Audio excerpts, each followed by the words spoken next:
Этот год объявлен будет консолидацией, и поэтому наш народ, именно Республика Саха-Якутия, сейчас живет стабильно. И это говорит, что консолидация дает воссоединение и наций, не говоря о возрасте.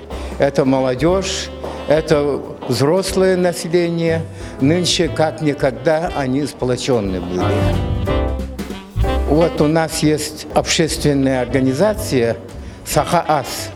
И нынче мы участвовали в российском конкурсе поваров, и команда завоевала один из первых мест. Это было Чебоксары, 550 лет города Чебоксары, Чувашии.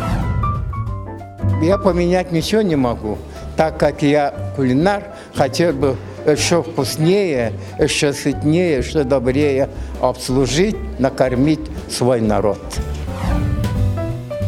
Я нынче своего уже получил.